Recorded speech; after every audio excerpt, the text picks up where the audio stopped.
The record of Ragnarok top 10 strongest has changed once again and will leave many of you shocked. We have now had over 20 fighters participate in the tournament, crazy reveals about the main villain Odin, and for the remaining humans fighting in the tournament. 2025 is going to be a wild year for this series. We will be getting the start of round 11, possibly a new anime season, and the new canon side manga featuring a gods only tournament which introduced over 15 new fighters to the universe is continuing alongside the main series with monthly chapters as well, with it being confirmed that these monsters fighting are not weaker than the gods in the main tournament, including characters like the Supreme God Ra and Wukong, who is fighting right now in round 2.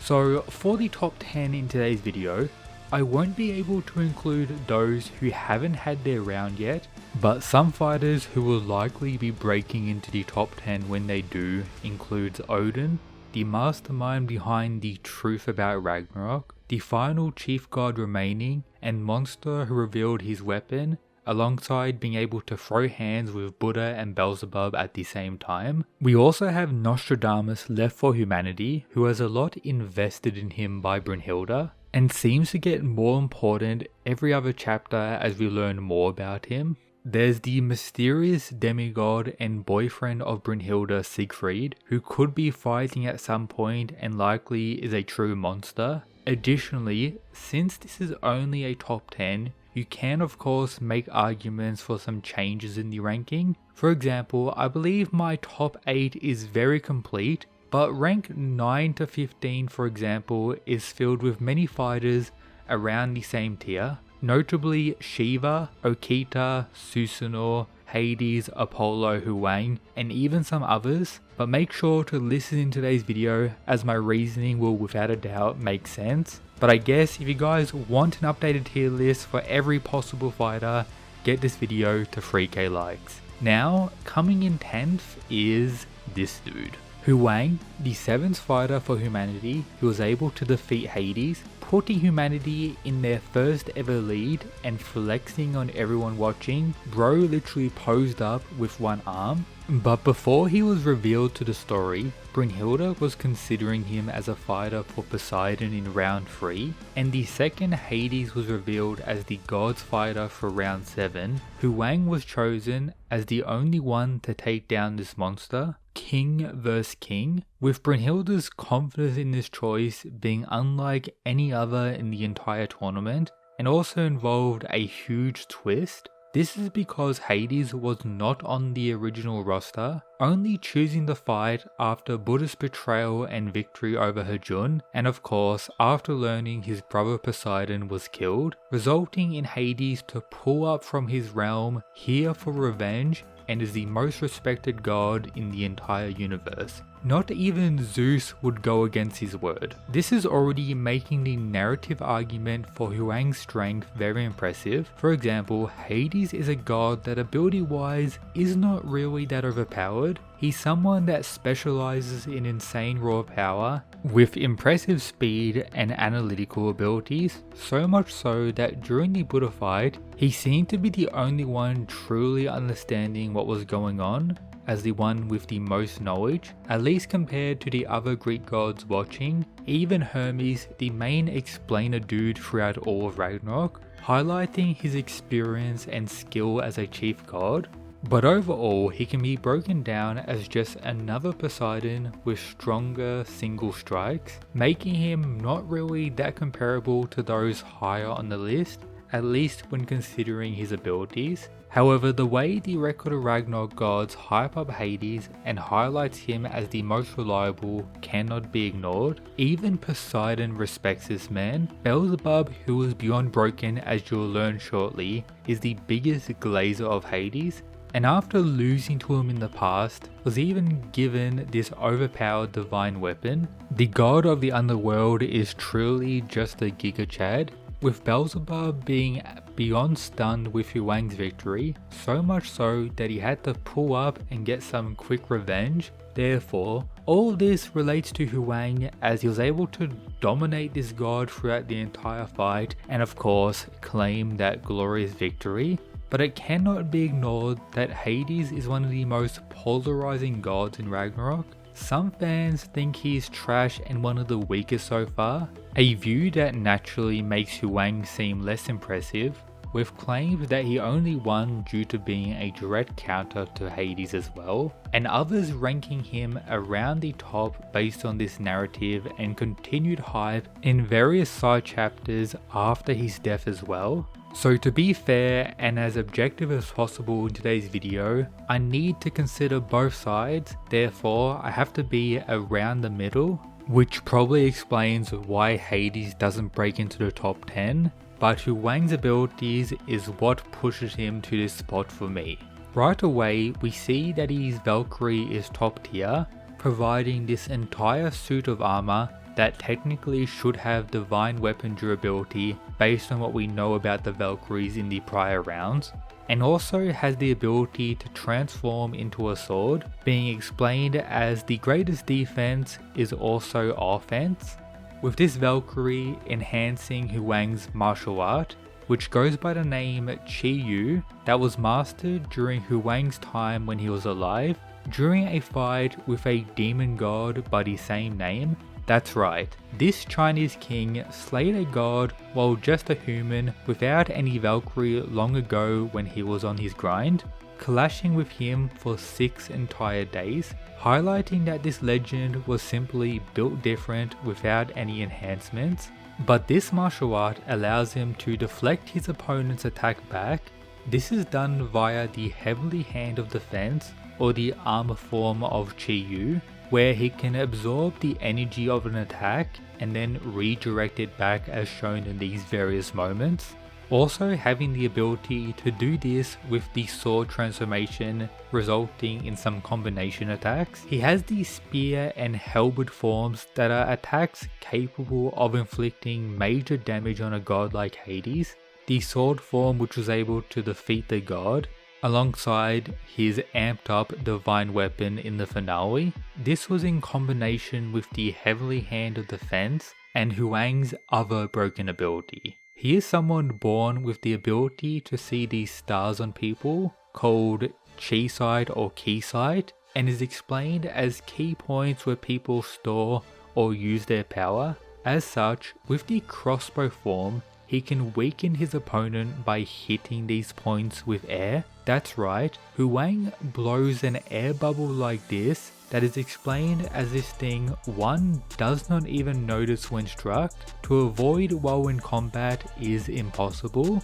These are invisible air bubbles that cannot be dodged and weaken you when you are hit by them.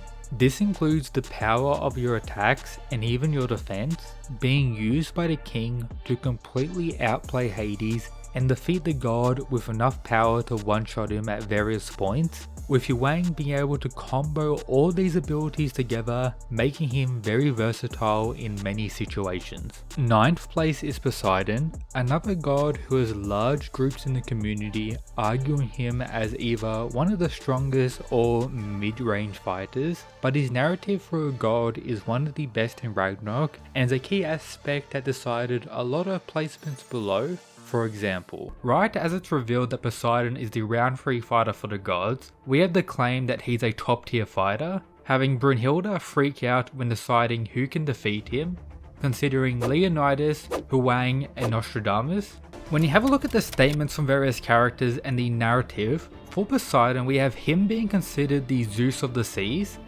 another direct comparison to Zeus and the claim that he's the most fearsome god. This gets some later clarification as it's referring to the gods of Olympus, which of course includes Hades, who even claims himself that Poseidon is the god most worthy to have the title of king. Pretty wild stuff. During Adamas's plan to overthrow Zeus, he felt that if he got Poseidon on his side, Zeus's fate would have been sealed. Pretty wild considering Zeus to this day is most likely the strongest character we've seen so far, and just adding Poseidon on his side gives him that confidence. Also due to the fear other gods have of him, upon requesting Adamas's removal from history, no one objected, with this fear of course connecting to his overall power naturally, with this once again making him seem more godlike than any other. Therefore, like previously mentioned, Hades is a god who gets glazed the most by the others, but Poseidon is the one Hades glazes. But I find the comparisons to Zeus the most important way to argue for his rank, but as many of you know, statements in Ragnarok are everywhere and should not be considered over feats which are naturally more impressive and important for a video like this. Thus, when it comes to attacks, Poseidon has done this, which already represents his speed well, and gets expanded on with him releasing more power as his fight continued, which apparently is still him not even trying according to Hermes. Then pretty much his ultimate attack here, the 40-day flood, so fast that his after images begun forming a dome, one of the craziest speed feats in the whole series still to this day. He was also capable of reading Sasaki's 1000 image defense reaction and find these blind spots. When it comes to power, he was able to break the volume, which is considered a divine weapon, so of course he's very strong as well. Therefore, I think I've made it pretty clear that Poseidon is still a top tier god that as a character isn't liked by many and is a factor that resulted in his ultimate downfall, him underestimating humanity. Now on to 8th place. Apollo, the son of Zeus, who is probably one of the most underrated gods in the series, at least with how I've seen some people rank him. He is without a doubt a god wielding some of the most overpowered attacks and abilities in the entire series, alongside some crazy feats as well. He is the one who is glazed by Zeus the most, a god who actually trained to grow stronger and to become a god of many things like a true mad lad. Many people don't respect his strength, mostly due to being disappointed with Leonidas, the human who Apollo dominated in round 9. Therefore, for this section, try to remove that bias as I explain his abilities.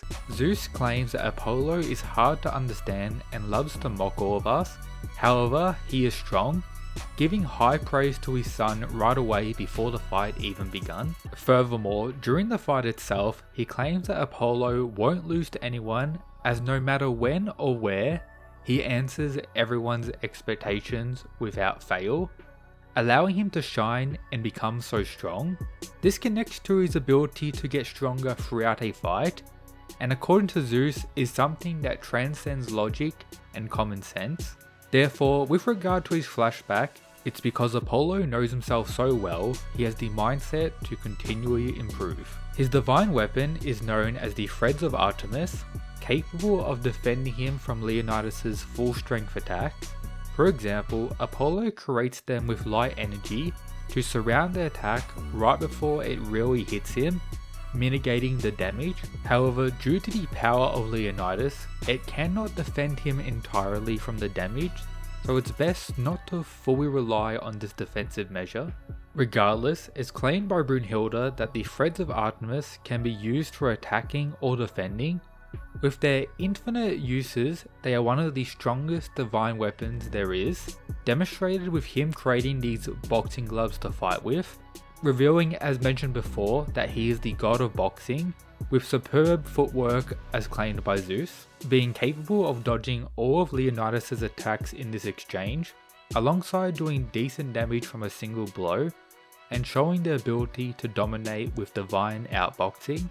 However, his strongest battle mode is known as Embrace of the Eternal Midnight Sun, which seems to increase pretty much all of his stats as mentioned before. Apollo is a god who continues to grow stronger, alongside having the ability to actually bind his opponent's movement with these threads, and land this deadly combo, pulling Leonidas back and forth into his fist over and over.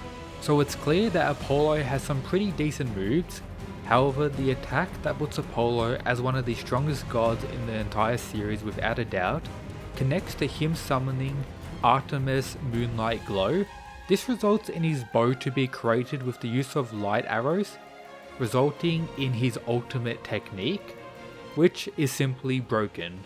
Confirmed to be as fast as light itself, with the ability to pierce straight through the likes of Leonidas and the arena itself, having the legend that if it hits a human, they die instantaneously, with Hermes claiming it's the fastest hit in the divine realm, and Zeus himself making the claim that he is the only one in the divine realm who can stop that arrow, meaning it takes someone with an attack and speed that surpasses time itself, that can spam attacks that are surpassing time to deal with Apollo in this situation, who can literally spam these arrows like nothing.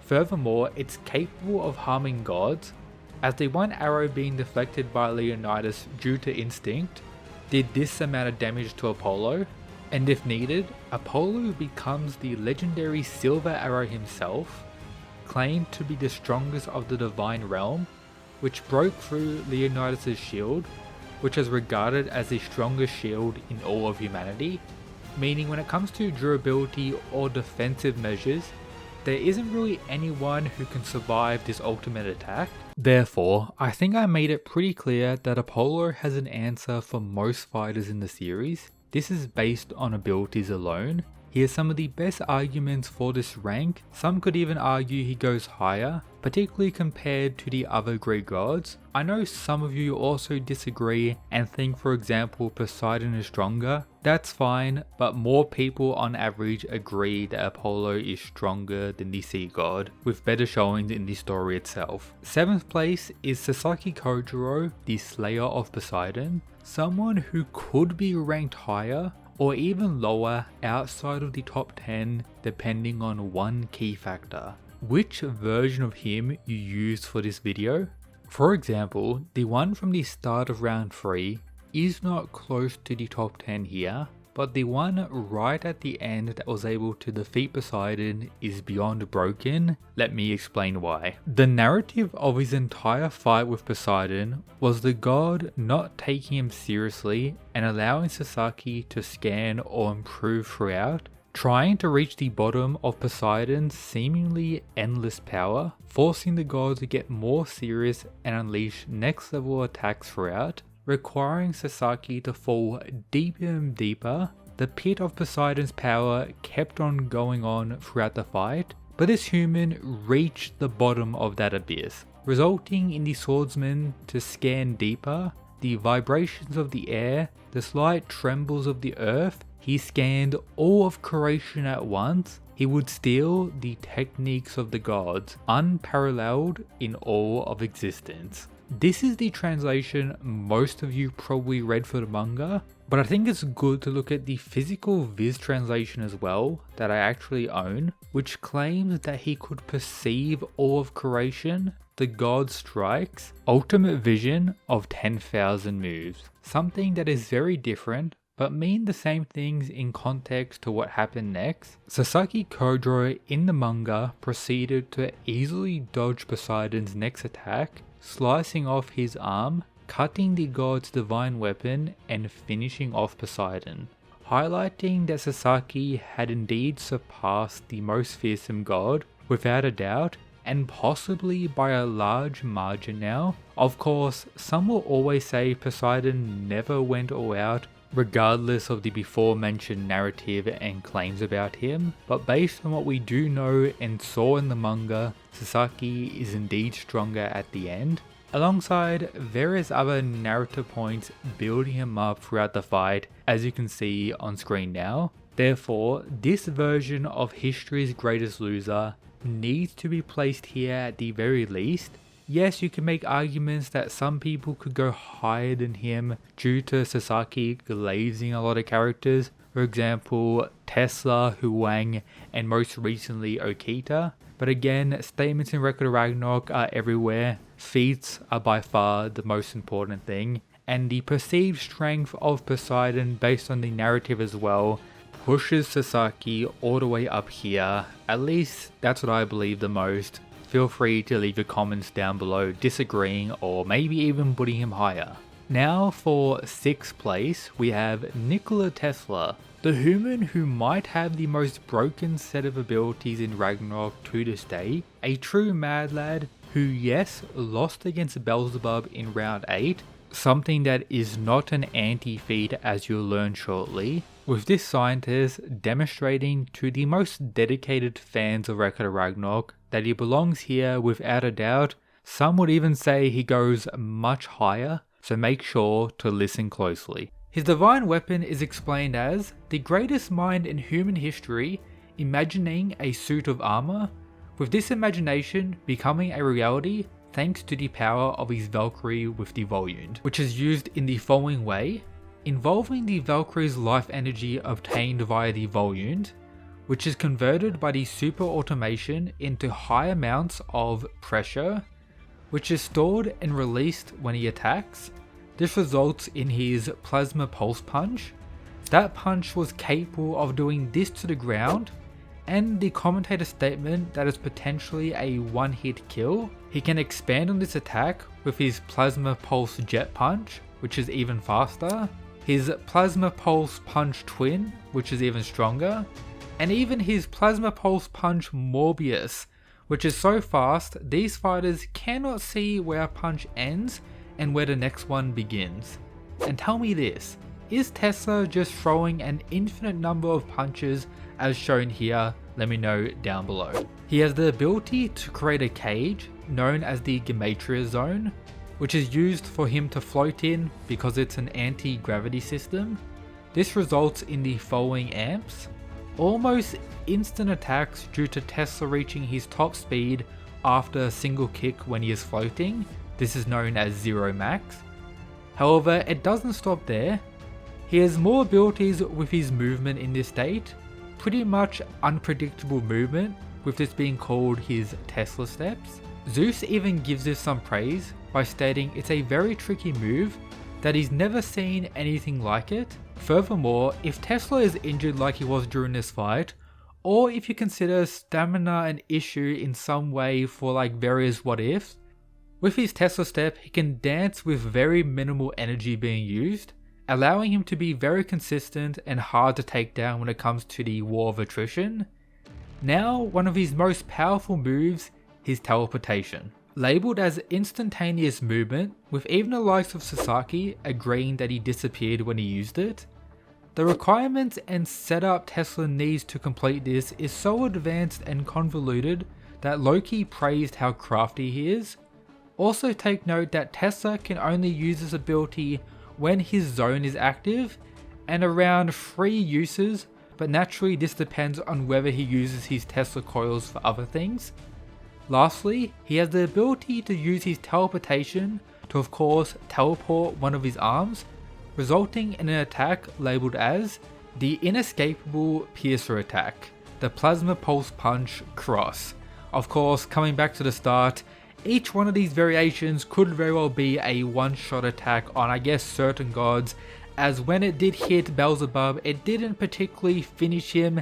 However, Beelzebub's defense is of course a factor. Just landing one direct plasma pulse punch can leave Beelzebub in this state, who compares his injury to him fighting all the goons of Hades he had in his castle, and even losing to Hades himself while injured.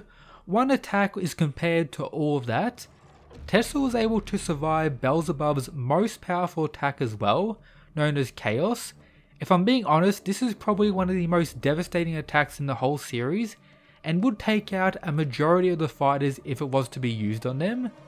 Tesla surviving even left Beelzebub shocked. Of course, this was done via him sacrificing one of his super Tesla coils, however it still did major damage. And even after officially losing, bro had given Beelzebub this look, made a glorious speech to humanity, and left everyone watching a Tesla fan without a doubt. You can argue some pretty insane AP scaling based on some panels we got throughout the fight, but his teleportation is truly overpowered. His durability, when considering that his suit of armor should be a divine weapon as well, as previously mentioned in today's video, and all his other moves combined just make him simply overpowered. He will without a doubt remain as one of the strongest humans once the series ends, and once I go over how strong Beelzebub is, which may be very soon, you'll get more of an understanding about how impressive Tesla was by even pushing someone like that. However, now we have 5th place, which is for the God of Thunder, the victor of round 1 against Lu Bu, and a pretty mysterious god throughout the majority of the series, at least until very recently where his stocks went through the roof everyone is investing in Thor and hyping him up, which is for good reason as everything he's done is insanely impressive. His perceived strength in the series is insane, and for what we do know, there's no negatives so far. For example, his victory over Lu Bu is still considered one of the easiest fights in Ragnarok. He's referred to as the strongest Nordic god or strongest god in various translations. He does indeed have electricity as many people missed. Both of his divine weapons are considered the strongest, that being the hammer and gloves he wears to nerf himself or to protect the unawakened version of the hammer. That's later claimed as the strongest of the divine, capable of shattering Earth,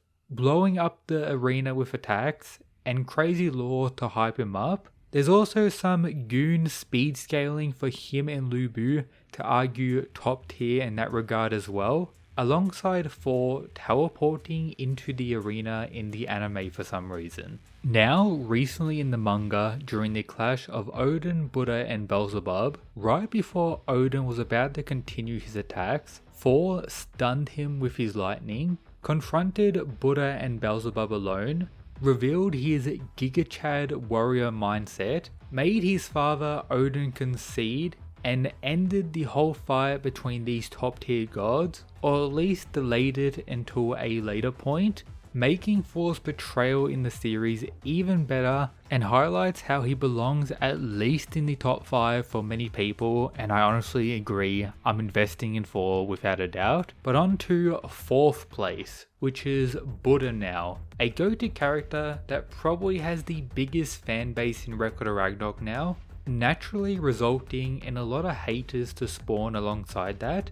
But as a fan myself, I'll be unbiased and objective with what the story has provided for the Enlightened One and exactly why he belongs in 4th place. Buddha's 6th round staff is something that transforms in accordance with Buddha's emotions. These include a halberd for more mid-range and piercing attacks, a club for powerful close-range strikes that almost one-shot zero, a mini sword that's labelled as indestructible, a shield capable of easily blocking an attack like this, and a scythe which is his most powerful with potential one-shot attacks if they land directly. All of this provides Buddha with an answer to various situations. However, as many of you know, this staff was destroyed during his fight with Hajun, so you might be able to say this isn't a factor anymore, but this is not his most important ability. Buddha has his future vision, which naturally is very broken. To a degree, it's called a cheat power, working because of Buddha's 8th consciousness, allowing him to see fluctuations of the soul. This means he'll always know what's going to happen next, as the soul/will of people in Ragnarok moves before the physical body, and Buddha sees this in the form of light.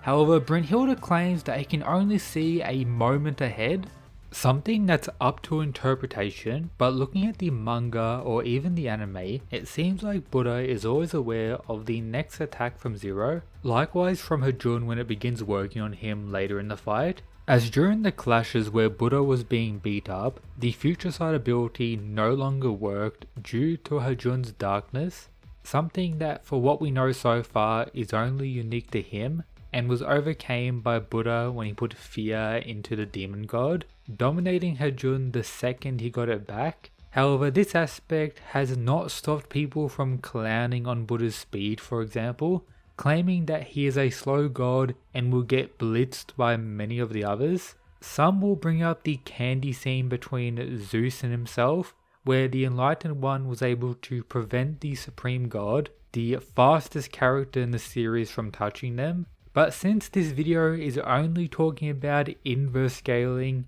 and speed outside of specific techniques isn't really known, at least between the various gods, it's hard to say for certain with many of these things. You can even look at Buddha's recent exchanges with Odin to provide more understanding, where after enraging the chief god, he was able to dodge the first attack with his future sight and showed that he was ready to fight without a weapon at all. But that's where Beelzebub came in. So this little exchange, based on Odin's perceived strength by the fandom, was very good for Buddha, and highlights again how strong his future sight ability really is. We also have his transformation or fusion with Zero, which connects to Buddha's ability to entrust one's fate to another, where they can draw out the limits of their power, allowing Buddha to perform a volume with the remains of this weapon, or with Zero himself, creating this sword, something stated as the ultimate divine weapon,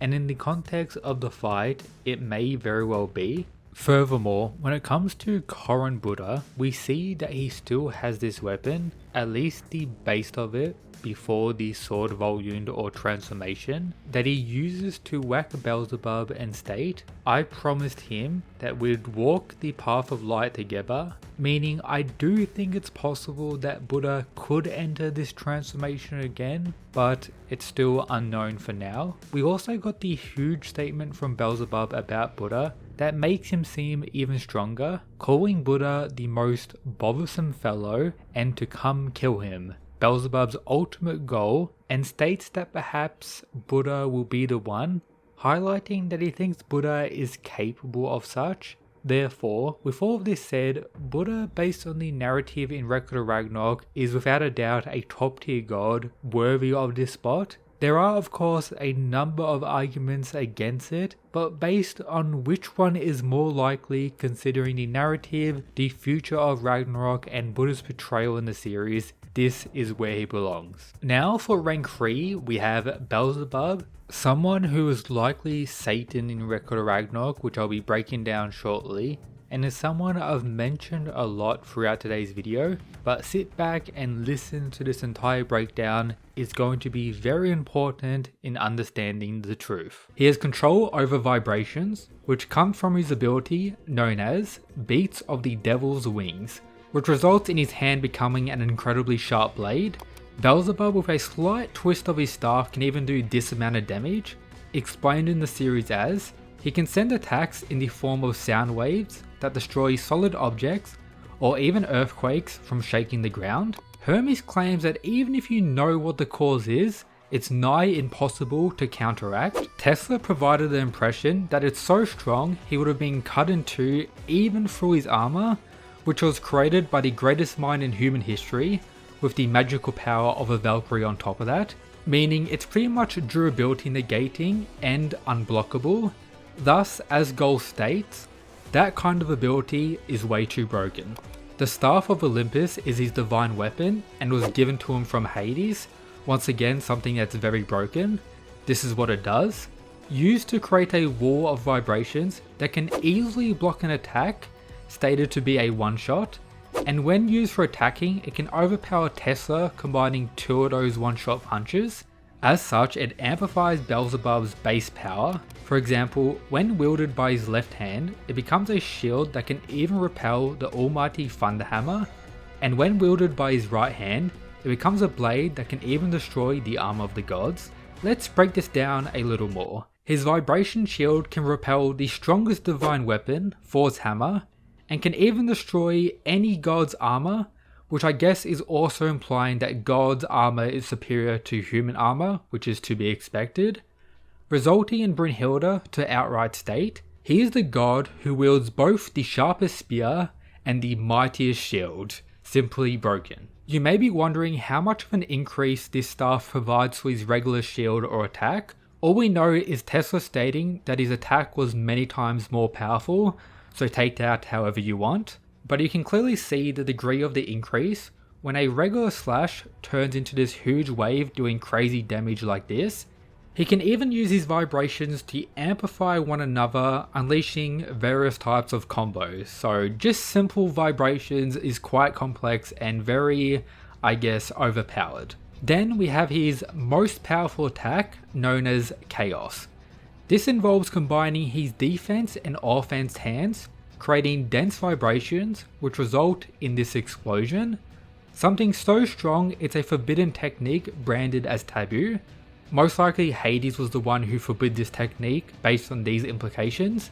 It also damages Beelzebub when he uses it. However, there is more, which makes me believe this technique is one of the best in the whole series. First, this is what Tesla needed to do just for survival. It seems he had no other choice. He used one of his super Tesla coils in order to achieve maximum instantaneous output, which he used to partly offset that devilish vibration technique. However, just touching this attack is enough for Beelzebub to claim victory. Tesla explains the following.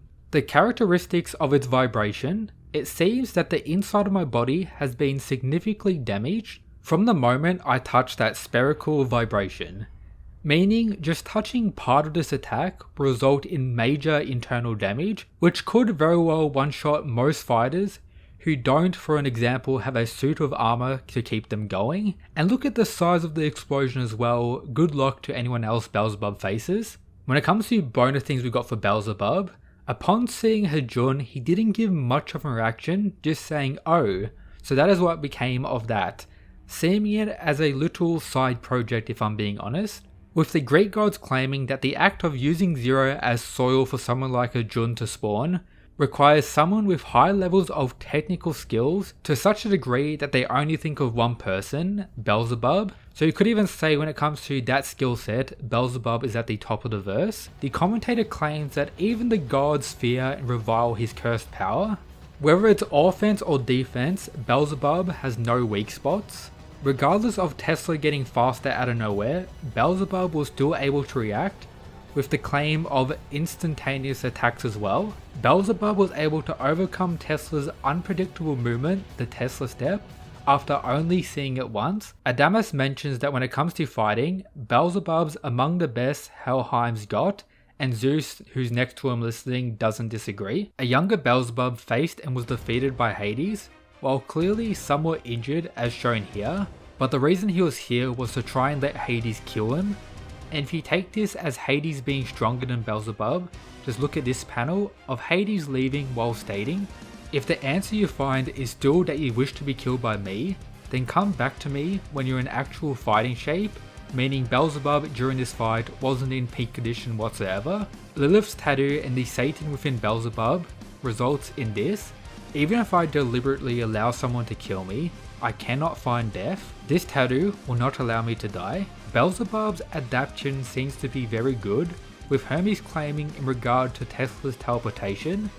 Knowing Beelzebub with his battle sense that he boasts fondly of, it's possible he's already formatting a counter for that technique after seeing it just once. Beelzebub was able to survive a direct hit from the one-shot attack when Tesla teleported into his blind spot, and straight away understood everything about it, and we get to see this at the end of the fight as well. As shown here, Tesla unleashing the unavoidable attack by teleporting one of his arms, and Beelzebub casually blocks it with his staff and goes in for the one-shot heart-piercing attack, proving once again that once he sees an attack, he's already able to overcome it. Beelzebub's defense is so good that even someone like Jack is not sure how to break through it. With him also having the feats against Odin, being able to clash against this monster's weapon without any trouble, and even after the whole Thor situation stopping the fight, Beelzebub was not phased at all and was the only one about to continue if Adamas didn't come in and stop him. Truly an absolute menace. We also have the narrative of Beelzebub likely being Satan, which I'll explain now. Right away, the narrator tells us that the name Beelzebub is used alongside two other names. The first is the Lord of the Flies and second, Satan. There you go, all the evidence we need, kinda. Beelzebub as a god is viewed as the one cursed by Satan, or at least the others believe that, and that every god involved with him will experience misfortune until they eventually lose their lives in a very specific way outlined here, leading into almost everyone to avoid him until these three angels, with one of them literally being Lucifer. That angel also dropped the claim that Satan is believed to be some ancient monster, something that is probably just superstition, leading into them becoming friends, best friends from Beelzebub's perspective, which is important for stuff I'll reveal later on. However, he wakes up one day and sees blood everywhere, with all three angel friends dead, in the same way Satan's legend claims, resulting in Beelzebub to believe what he's been told his entire life, that he is cursed by Satan, and that Satan is real, finding his ultimate goal to kill Satan and get revenge for his friends. Spending all this time researching everything, alongside the help of Lilith, a goddess revealed to be a childhood friend of Lucifer, searching together everywhere, the edges of Valhalla and the deepest parts of Helheim, to no success. Of course, this is due to one key reason many of you watching today's video has probably came to now. Beelzebub even had dreams about Satan, and upon falling in love with Lilith, it was revealed that Beelzebub was Satan all along. Killing his love, described as demonic distrudo, which results in Beelzebub to kill anyone he is in love with or is very close to, realizing that Satan had always been within him. Therefore, Beelzebub is Satan and has spent his remaining days trying to get himself killed, whether it be the creation of various monsters, jumping Hades, or using Zero to revive the demon lord Hajun, all for the sake of him being killed, the death of Satan, but fails at every point due to a curse placed on him by Lilith that he must live. Considering his other flashback with Hades, we have the King of Helheim say the following: "I've been hearing rumors, a reckless fool who fell from heaven. He's been constantly picking fights with the beasts of Helheim. A mad demon resides within him." Once again confirming everything we've learnt already, giving us more insight about Lilith's curse on him, being unable to die.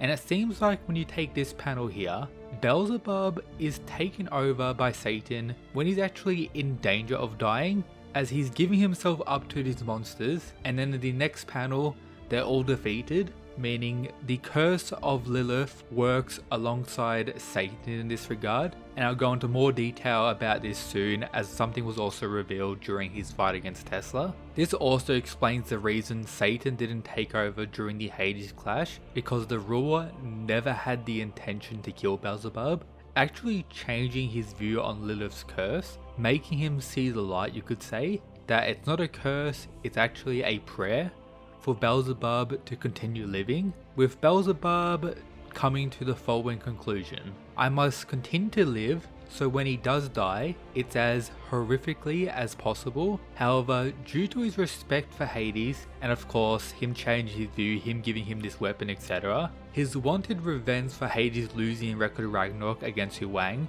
is stronger than his want to die. As such, he had given everything in his fight for the sake of winning, defeating humanity, which was successful. He survived again, with this scene kinda looking like Satan was taking over due to how much Beelzebub is pushing himself in the fight. I think this is the case, as it's protecting Beelzebub from dying, the gift from Lilith, which works alongside the Satan within now for the sake of Beelzebub, as if it was used to really stop Beelzebub from fighting, that would technically just result in him dying. It's more so the Satan taking over when you put it at a broader perspective now, which as a whole means Satan takes over when Beelzebub is in danger of dying with how everything is currently set up. But in the end of his fight, he blames Hades for getting in his way of death, and now respects humanity as well, adding him to the list of gods who clearly are no longer for the destruction of humanity, and is likely working alongside Kintoki and Buddha to uncover the truth about Ragnarok in regard to Odin's plan with the primordial gods, highlighting his insane importance right now, narrative, and is why he belongs at the least here. He could be even higher, who knows. But onto the second strongest, probably the most controversial character in all of Ragnarok next to Shiva for various other reasons, Adam, who is either strongest beyond broken rank 0 or very trash that can't do anything against half of the gods and humans. This is simply depending who you're talking to. Listen closely once again. The father of humanity will show his might. As the man with the strongest will, file number 1, the human the gods hate the most, being the holder of the first sin, with his introduction alone causing the big boss of the gods, Zeus, to fight much earlier than what he was meant to. Godfather of the cosmos versus father of humanity. The two strongest, or as the manga states, our second round will be Adam vs Zeus, a match made in heaven, a battle between the summons of humanity and the gods, pretty much meaning the two strongest. This is just the narrative argument for Adam being the strongest. Now to go over his power and abilities. Described as the ultimate survivalist with a knack for unarmed combat, meaning naturally good at it, with his Valkyrie weapon being knuckle dusters to harm the gods. Many people try to say Adam just loses against people who use weapons, but he actually asked Zeus where his weapon was, saying Zeus would regret it if he didn't use one, showing his absolute confidence in his own power, and Adam's main thing being speed, of course, which I'll get into. So Adam was designed to be a copy of the gods, meaning he can perfectly replicate any move he lays eyes upon. Some argue due to translation issues that this line really means he can only copy moves of the gods, with the anime saying the following: all of the gods' techniques that Adam sees, he can copy and perfectly mimic. My personal view is godly techniques are basically just evolved versions of human ones, so it's kinda dumb to think he can't copy human techniques, or at least the speed and power and everything else that links into the eyes of the Lord ability. And he also, of course, copied the serpent's technique. Is he a god? Just a lot of flaws with that. As I just said, this ability is labeled as Eyes of the Lord or Divine Reflection, at least according to the anime. I'ma just call it Eyes of the Lord because that's cooler. We see various instances that Adam's copied version is better than the original, and Goa actually states so, but Adam returning the attacks back at Zeus and hitting him should mean Adam's version is slightly better, as theoretically Zeus should be able to deal with his own moves getting sent back at him, so they have to be at least faster somewhat, with us also seeing Adam damage Zeus with those attacks. So it's safe to say regardless of who he fights, Adam can damage due to his ability, and the whole premise of Record of Ragnarok with the Valkyrie Volune ability and everything like that, so the humans can damage gods, and of course humans can damage humans. On top of that, in Adam's backstory, we see him morphing his hand into the serpent's one when he used Eyes of the Lord against the serpent. The anime version even shows that his hand fully copies it, changing color into the serpent's one, so Adam can change his body to some degree with the Eyes of the Lord ability as well. I also believe Adam has free will, meaning he won't just copy and throw back any move that he dodges, such as in the later portion of the Zeus vs Adam fight, we see Adam actually grabbing Zeus's hair, the first time in the fight where he really didn't just dodge and send the same moves back, showing he can be tactical when the time arises or if he's in danger. Now it's time to blow your mind. Disregards Zeus's attack, the fist that surpasses time, allowing him to exert expert control over all of time. What if I told you Zeus can spam that attack in his Adamas form, and Adam's Eyes of the Lord are so powerful he can spam it back as well? You don't believe me? Let me show you. This is the Japanese version of the panel, so that kanji is the name of the attack, the fist that surpasses time. Then look at this, the theory of blows between Adamas Zeus and Adam. You see the actual kanji or wording for the fist that surpasses time multiple times here, pretty much meaning he can spam it. And the other words are just the other moves Zeus used prior, such as meteor jab, etc. So yeah, pretty crazy. And also consider that Adam at this point was still on the winning end, meaning he was dodging multiple fists that surpasses time, amped up with Adamas Zeus's evolved power,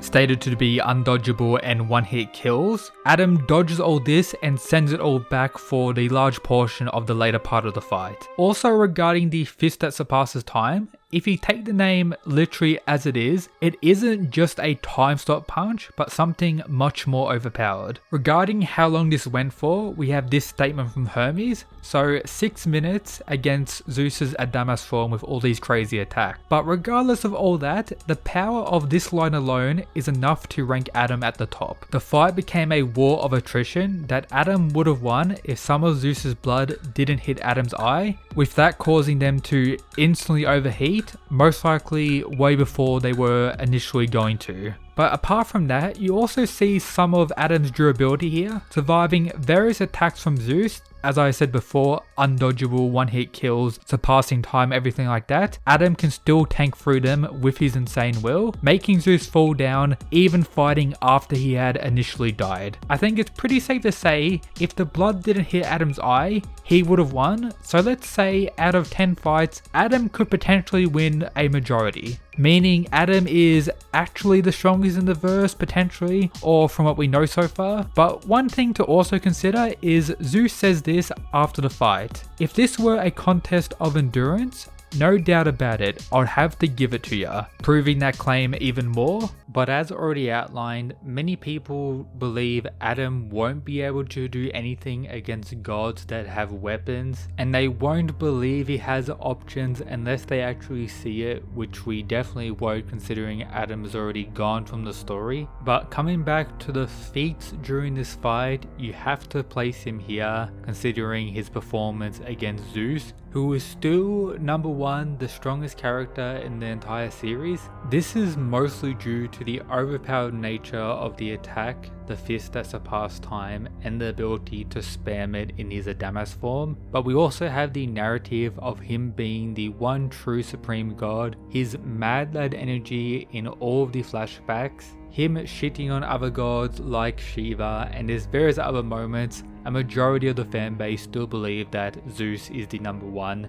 The final boss coming out in round 2 against Adam, that's how strong that guy actually was. Therefore, to conclude, do not forget that rank 0 top of the verse is still Rasputin, this goat who has finally appeared in the manga. Shout out to these members, the absolute mad lads.